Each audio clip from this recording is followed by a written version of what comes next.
Salut à tous et bienvenue sur la ferme du mineur. Aujourd'hui on va parler de la carte pour miner, la P106. Alors c'est une 1060 tout simplement qui a été modifiée pour pouvoir miner.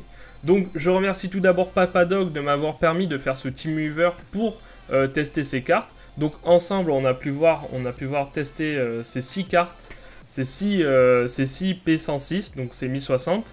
Donc on a pu faire des tests sur le Zcash et faire des tests sur le TH. Donc là, par exemple, j'ai lancé le mineur EWBF qui est connu pour pouvoir miner du Zcash. Donc là, on mine du Zcash, par exemple. Donc vous pouvez voir qu'il y a 6 Go de RAM. La mémoire RAM, la VRAM, pardon, c'est de la Samsung. Sur toutes les cartes, c'est de la Samsung. Donc vous pouvez voir aussi que la finesse de gravure, c'est du 16 nanomètres, exactement comme les autres. Et vous voyez que de base, on obtient 296 sols, à peu près 300, à peu près entre 296 et 300 sols par carte. Alors ça, c'est sans overclockage. Vous voyez que par exemple, en memory usage, on est à 43 MO. En fan speed, on est à 2875 rotations par minute. Et la température, c'est ça le plus important. On est à 64 degrés à peine pour des cartes qui tournent à fond. Et vous savez très bien que le Zcash, c'est ce qui se consomme sûrement le plus. Donc, au niveau de la consommation, alors une consommation qui est vraiment très bien régulée, on a des pics à 85 watts. Alors, vous voyez, TDP, c'est simplement l'utilisation maximum. Alors, elle est très bien refroidie et elle consomme très peu. Alors, comme vous voyez, là, on est en totalité sur 6 cartes à 1770 sols. Donc, vous voyez par exemple que la température minimum c'est 60 degrés, par défaut elle est à 83 degrés, et le maximum c'est 92 degrés avant qu'elle se déclenche et qu'elle se stoppe. Donc j'ai pu voir quelques trucs, donc l'ASIC Quality on n'y a pas accès, j'ai essayé de regarder certains paramètres, comme celui d'OpenCL, mais bon on est sur Nvidia, donc j'ai réussi à scruter quelques informations. Donc sachez que ces cartes alors seront vendues à peu près dans les 230 €. Donc ça par contre c'est le prix constructeur, donc je sais pas à combien exactement elles vont être vendues en Europe. Sachez que sur ces cartes il y aura une garantie de 3 mois malheureusement, donc malheureusement pour ceux qui souhaitent après les renvoyer en garantie, c'est-à-dire profiter de la garantie de 2 ans, ça ne sera pas possible. C'est ce qui me fait douter sur le fait que ces cartes seront vendues ou pas en Europe. Effectivement, un revendeur en Europe n'aura aucun intérêt de garantir 2 ans une carte alors que son constructeur, son fournisseur, lui ne les garantit que 3 mois. Donc ça veut dire que le reste du temps sera sur sa poche. Enfin, ça sera à lui d'apporter la garantie à ses frais. Donc je pense pas qu'en Europe on aura le droit à ces cartes, sauf importation. C'est-à-dire que le seul moyen de les obtenir, à mon avis, ça sera sûrement de les acheter directement en Chine, avec des importateurs comme Papadog. Tiens, je le remercie, je lui fais encore de la pub. C'est lui qui m'a mis à disposition ces cartes, donc tant qu'à faire, on lui fait de la pub. Hein. Donc on va essayer maintenant en overclockant un tout petit peu les cartes. Donc là, je vais augmenter jusqu'à 200 MHz pour le core clock.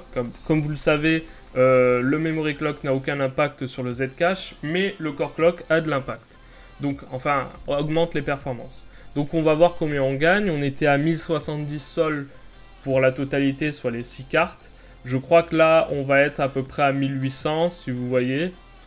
Donc, vous voyez que légèrement, la température augmente. On est passé de 64 à 68 degrés. Forcément, on sollicite beaucoup plus la carte. On a un TDP qui est pratiquement atteint, c'est-à-dire on a atteint pratiquement le maximum, soit 70... Non, là on est à 100% du TDP, c'est par rapport à la consommation. Et là, comme vous le voyez, on est à 1871 sols par seconde. Solution. Bon, sachez que pour ceux qui doutent encore, une solution est égale à 1 H. Je tiens à le dire parce qu'on me l'a souvent demandé, on m'a dit mais un H, ça équivaut à un sol ou pas? Ben oui, effectivement, un H équivaut à un sol. Donc on va maintenant tester, là on a testé sur le Zcash, maintenant on va tester sur de l'ETH. Donc sachez que Zcash c'est l'algorithme Equihash, ce qui veut dire que c'est exactement les mêmes performances si vous minez du Zencash, du Zcoin, du Zencash. Enfin, c'est exactement les mêmes performances. Donc là, je l'ai lancé pour l'ETH. Donc on va pouvoir tester ça ensemble. Donc là, il est en train de charger le DAG sur toutes les cartes. Donc vous voyez très bien que là, on se retrouve à peu près à 125 MHz. Ce qui est plutôt correct. Hein. Ça, c'est non overclocké, attention. Hein. On est à 20 MHz pour chaque carte. C'est à peu près les performances du 1060 classique. Donc on se retrouve à 20 MHz à peu près partout, ce qui est plutôt pas mal.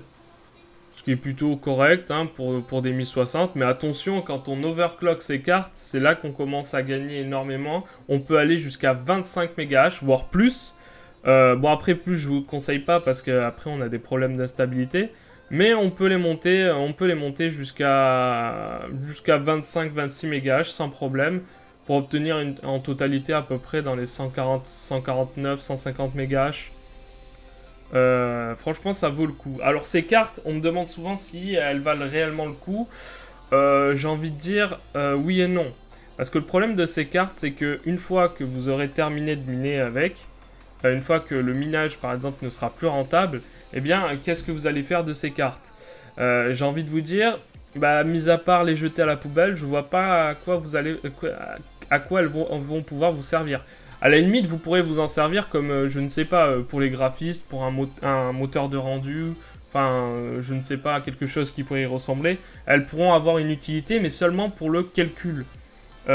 Étant donné qu'il n'y a pas de sortie vidéo sur ces cartes, vous ne pourrez pas les utiliser pour autre chose que le calcul. Donc ça, c'est le gros inconvénient de ces cartes. Après, l'avantage, c'est qu'elles consomment très peu. Elle dégage très peu de température, donc ça veut dire qu'elle monte pas en température. Regardez, vous voyez qu'on est à 65 degrés pour une consommation à peu près de 85 watts à peu près. Donc vous voyez très bien que c'est des cartes qui peuvent être plutôt pas mal. Hein. Après, ça dépend le prix auquel elles vont être vendues. C'est ça le plus important surtout. Hein.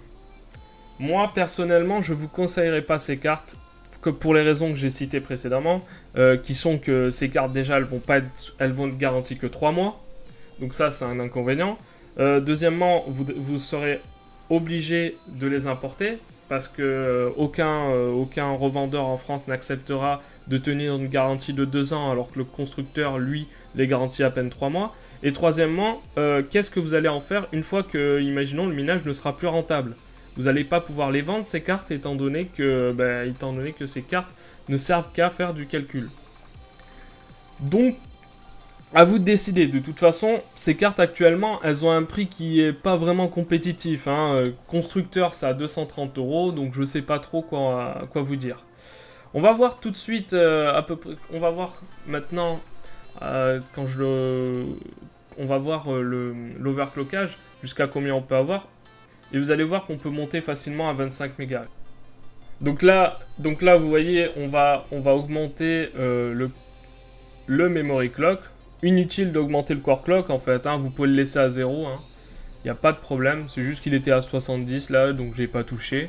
Donc vous voyez que là, on est à 25 MHz par carte, ce qui est plutôt pas mal, pour un total de 149 MHz, à peu près 150 MHz. C'est plutôt propre comme vous le voyez. Hein.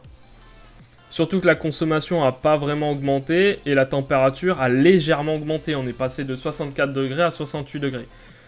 Donc, le choix est entre vos mains. À vous de voir si pour vous, est-ce que ces cartes vont vous être utiles.